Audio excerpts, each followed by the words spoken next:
हिंदुस्तान का एक ऐसा मुसलमान जिसने अपने देश की गरिमा के लिए जो किया, वो जानकर हर एक भारतीय का सीना गर्व से चौड़ा हो जाएगा। आपको जानकर हैरानी होगी कि हैदराबाद का एक मुस्लिम शख्स ने देश की सुरक्षा के लिए 5 टन सोना दान कर दिया। मीर उस्मान अली दुनिया के सबसे अमीर इंसान थे। उनकी अमीरी का अंदाजा इस बात से लगाया जा सकता है कि उनका अपना खुद का बैंक था। साल 1944 में उन्होंने ही स्टेट बैंक ऑफ हैदराबाद की स्थापना की, जो बाद में भारतीय स्टेट बैंक में बदल गया। वो 438 करोड़ रुपए की कीमत वाले हीरे को पेपर वेट की तरह इस्तेमाल करते थे।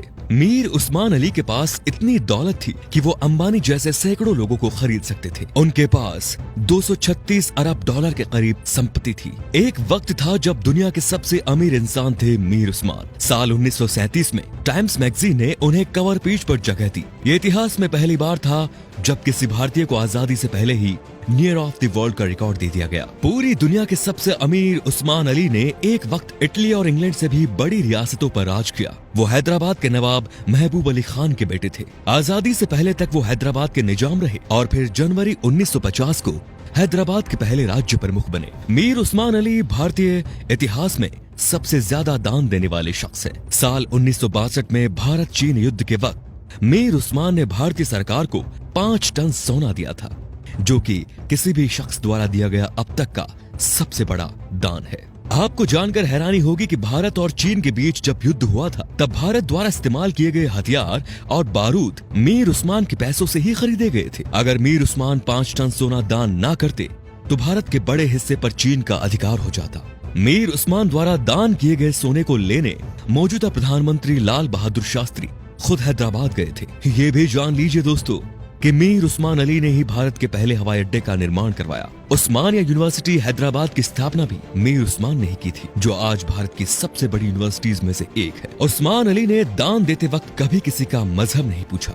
उन्होंने जहां एक तरफ अलीगढ़ मुस्लिम यूनिवर्सिटी को 5 लाख रुपए दान किए, वहीं बनारस हिंदू यूनिवर्सिटी को 10 लाख रुपए भेजे। संविधान निर्माता भीमराव अंबेडकर को मीर उस्मान अली ने 54 एकड़ जमीन दान दे दी, जिस पर बाद में कई कॉलेज और यूनिवर्सिटीज का निर्माण हुआ। मीर उस्मान की सादगी का इसी बात से अंदाजा लगाया जा सकता है कि उन्होंने एक टोपी और एक कंबल में अपनी पूरी जिंदगी गुजार दी। यहाँ तक कि उन्होंने कभी सोने और चांदी के बर्तनों में खाना तक नहीं खाया। उनके लिए एक टीन की प्लेट बनाई गई थी, जो वो जिंदगी भर इस्तेमाल करते थे।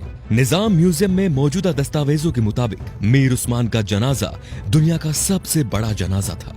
मीर उस्मान अली कहा करते थे कि जब तक निजाम जैसा मुसलमान जिंदा है, इस धरती की तरफ कोई आंख उठाकर भी नहीं देख सकता। ये वीडियो बनाने का मकसद उन लोगों की आंखें खोलना है दोस्तों, जो भारत की एकजुटता पर सवाल उठाते हैं, धर्म निरपेक्षता पर सवाल उठाते हैं, जो हिंदू मुस्लिम के भाईचारे पर सवाल खड़ा करते हैं। शर्म आनी चाहिए उन लोगों को कि जिस देश में कलाम साहब, मीर उस्मान साहब जैसे शख्स पैदा हुए, उन महान शख्स वाले देश में इस तरह के लोग इस तरह की घटिया सोच रखते हैं। अगर एक मुसलमान होने के नाते आपको गर्व महसूस हुआ तो इस वीडियो को दोस्तों लाइक जरूर कीजिए और शेयर भी जरूर कीजिए, ताकि ये बेहतरीन जानकारी सब तक पहुंच सके। तो हम आपसे मिलते हैं अगले वीडियो में। धन्यवाद।